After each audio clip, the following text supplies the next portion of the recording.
Ah, Oke, saya tulis ya. Selamat sore semuanya untuk rekan-rekan wartawan, rekan-rekan media ya. Kami mengucapkan thank you banget untuk meluangkan waktunya di sore hari ini. Assalamualaikum warahmatullahi wabarakatuh. Salam sejahtera buat kita semua.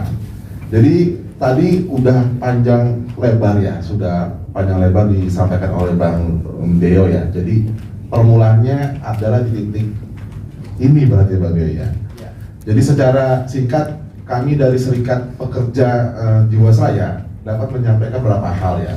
Yang pertama bahwa manajemen Jiwasraya dalam hal ini akan melakukan rasionalisasi kepada seluruh pegawai Jiwasraya, yaitu dengan cara melayoff-kan atau melakukan PHK dengan beberapa tahapan di dalam tahun 2023. Yang selanjutnya langkah melayoff-kan ini juga disampaikan selanjutnya akan diteruskan dengan menutup Jiwasraya sendiri. Jadi memang di kami itu KPI dari manajemen adalah untuk mengclosingkan atau mengkosongkan Jiwasraya, teman-teman. Yang selanjutnya bahwa memasuki akhir tahun 2022 dengan doa ya bahwa Jiwasraya dapat menjalani hari ulang tahun dengan 163 tahun. Seluruh insan Jiwasraya telah melaksanakan program restru yang telah ditugaskan oleh manajemen kepada seluruh pegawai Jiwasraya, dan kami telah melaksanakannya dengan sangat baik dan telah disampaikan juga selamat oleh manajemen, dan ini pun juga mengangkat citra bahwa pelaksanaan program restru ini telah dianggap sukses ya. Tapi dengan maksud ada teman juga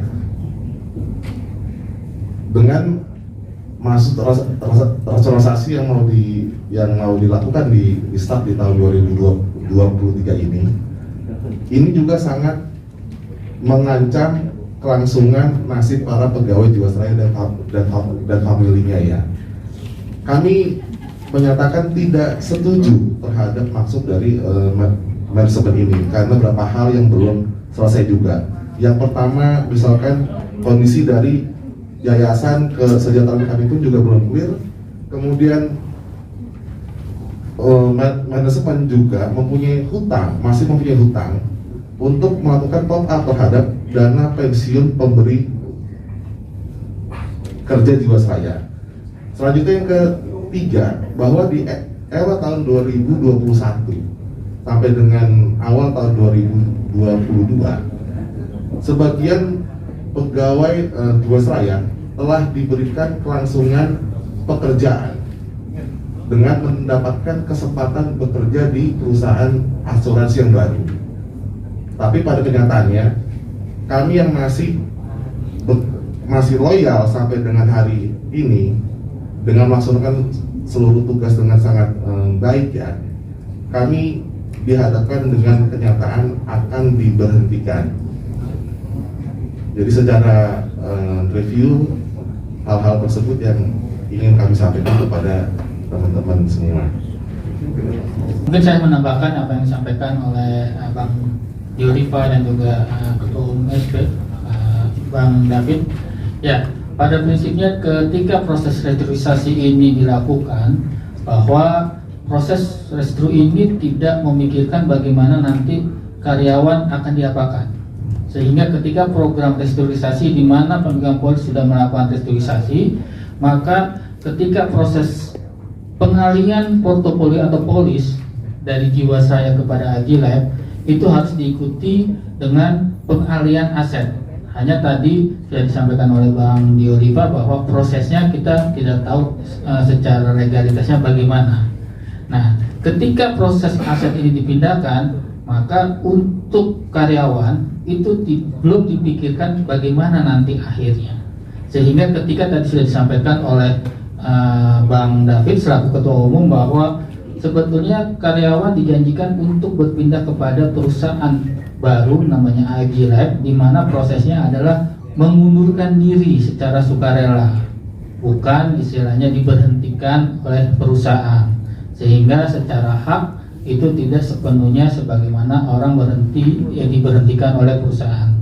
Nah, ketika proses migrasi yang harusnya saat ini dari 189 orang itu 100 orang bersedia untuk ikut migrasi, namun kemarin ketika diinformasikan oleh manajemen bahwa proses migrasi tidak bisa dilanjutkan sehubungan perusahaan baru AFG Lab sudah tidak menerima lagi karyawan dari PT Asuransi Jiwasraya, dan dengan alasan ketidakmampuan perusahaan masalah keuangan, tetapi di satu sisi direksi masih menerima kenaikan gaji, masih menerima bonus dari Kementerian BUMN selaku pemegang saham, sehingga ini kami melihat ketidakadilan.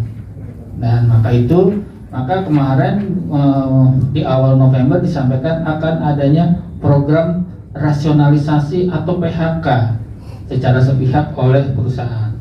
Nah, sebetulnya yang kami tuntut adalah yang pertama, hak-hak yang harusnya sudah kami tabung sejak kami bekerja di PT Asuransi Jiwasraya dengan masa kerja sampai dengan ada yang 23 tahun, ada 20 tahun, 15 tahun, tetapi ini tidak diakui oleh manajemen.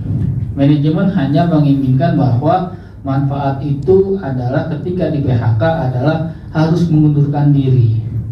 Jadi manfaat pengunduran diri yang akan diberikan oleh manajemen, khususnya direksi. Dan kami meminta bahwa kami sebetulnya tidak ingin di PHK. Kami hanya minta kami tetap bisa bekerja untuk kelangsungan keluarga kami. Sehingga kalau kami harus di PHK, maka harus ada kompensasi kepada kelangsungan kami setelah kami di PHK.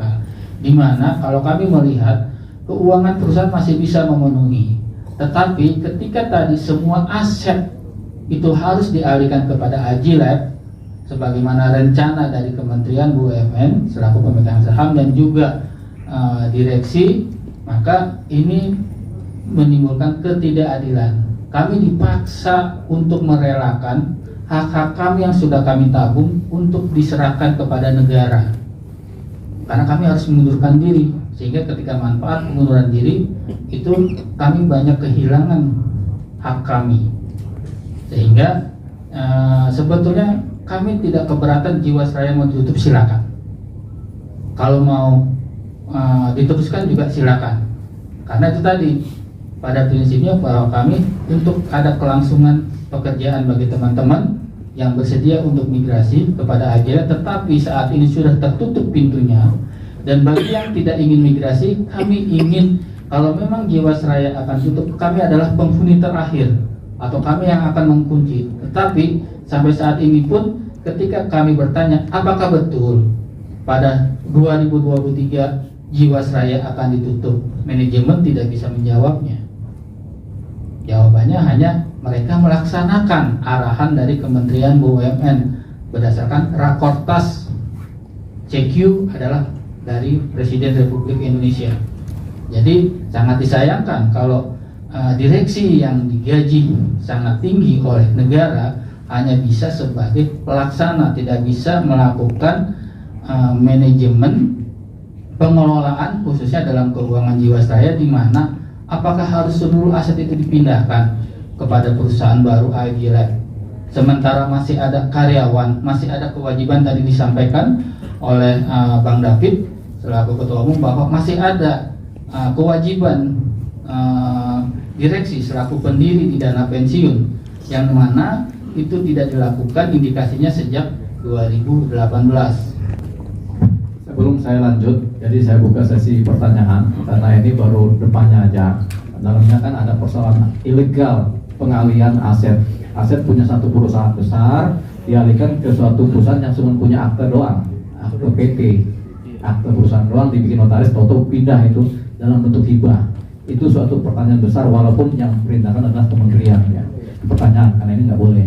Yang kedua, ini kan perusahaannya juga berkaitan dengan pihak ketiga, yaitu para nasabah-nasabah dan pemilik portofolio, yaitu nasabah asuransi. Kalau sampai aset dialihkan, ini mereka dapat apa ini? Ya, baru yang kemudian berikutnya adalah, ini karyawan ini kan sudah punya tabungan masa depan berupa uang pensiun dan lain-lain. Terus kemudian diambil, dialihkan asetnya, terus mereka dapat apa? Nah, gitu kan. Jadi banyak yang nggak dapat. Yang keempat adalah bahwasanya ini adalah perusahaan besar, masa nggak punya uang.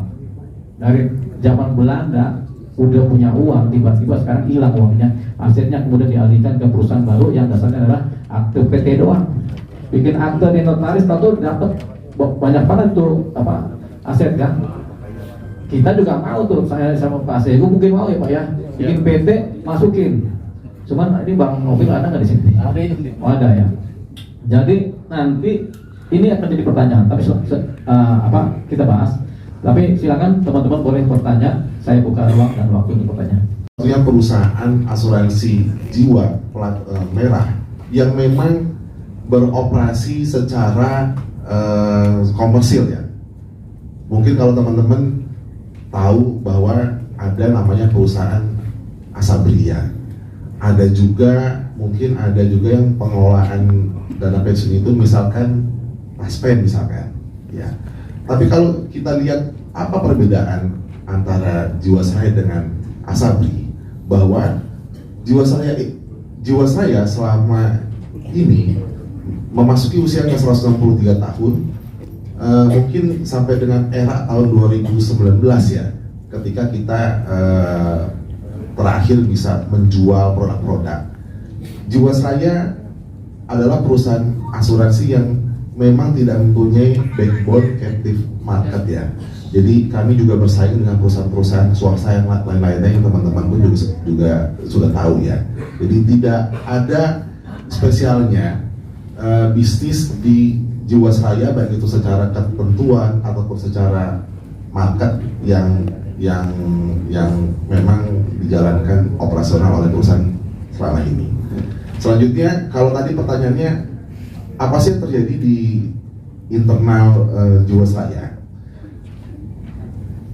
Kalau kita nge-review ya dari tahun 2018 ketika case gagal bayar,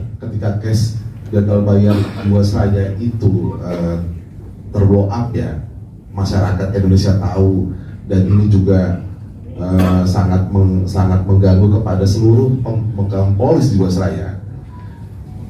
Rekan-rekan juga harus mengetahui bahwa pemegang polis Jiwasraya itu dari kota sampai ke pedesaannya dengan jaringan branch kita yang senasional. Jadi peristiwa gagal bayar ini pun sudah telah di follow up baik oleh pemegang saham, kemudian juga manajemen Jiwasraya pun juga bahu-membahu juga dengan kami para pegawai untuk dapat menyelamatkan hak-hak dari para people kami, dari para nasabah kami ya. Dan kalau teman-teman juga ingat bahwa di tahun 2020 itulah Jiwasraya melaunching namanya program penyelamatan polis atau restrukturisasi ya. Dan kalau untuk hak pemegang polis itu masih berjalan ya, atau dengan maksud hak ini sesuai dengan persetujuan atas RPK atau rencana penyiasatan keuangan Jiwasraya. Hak-hak dari para pemegang polis ini dialihkan ke perusahaan asuransi yang baru. Yang kedua, untuk internal case secara hukum yang terjadi di Jiwasraya ini pun sudah terselesaikan juga. Rekan-rekan media juga tahu ya, tahun 2019 atau mungkin sudah disebutkan oleh Bang Deo juga, bahwa case hukum ini telah mempunyai kekuatan hukum yang tetap ya. Dan selanjutnya yang terjadi itu adalah kepada kami para pegawai yang masih bekerja di Jiwasraya, sekitar 190 orang yang masih loyal ya, masih loyal itu dengan maksud kami sangat berjiwa customer centric. Bagaimana nasabah-nasabah yang mungkin dalam proses restru yang sebelumnya itu belum teralihkan ataupun ada pelayanan yang kurang pas pun kami tetap menghandle sampai dengan saat ini, dengan maksud bahwa kami sangat memegang komitmen dari BOD bahwa keseluruhan program penyelamatan Jiwasraya itu juga dimaksudkan untuk menyelamatkan seluruh pegawai Jiwasraya dengan keluarga. Itu Pak mungkin yang bisa kami jawab ya. Sekitar 190 karyawan yang berjuang menyelamatkan PT Jiwasraya. Artinya mereka ingin Jiwasraya ini tetap ada. Jadi pasukannya tinggal 190 orang berusaha menyelamatkan perseroan terbatas perusahaan BUMN PT Jiwasraya supaya tetap ada dan bisa mengakomodir kepentingan hukum dan kepentingan asuransi nasabah sekitar 1.500.000 nasabah gitu Pak ya? Yang masih ada. Yang masih ada kan? 1.500 peserta asuransi. 1.500 peserta asuransi. Jadi ada 1.500 individu peserta asuransi pemegang polis yang masih berada di PT Jiwasraya, dan yang akan berjuang menyelamatkan polis-polis ini adalah sekitar 190 orang karyawan Jiwasraya. Mereka berjuang jangan sampai Jiwasraya ini ditutup, jangan sampai kemudian terjadi kekacauan karena persoalan polis dari masyarakat, atau jangan sampai pemegang polis yang 1.500.000 orang ini dirugikan.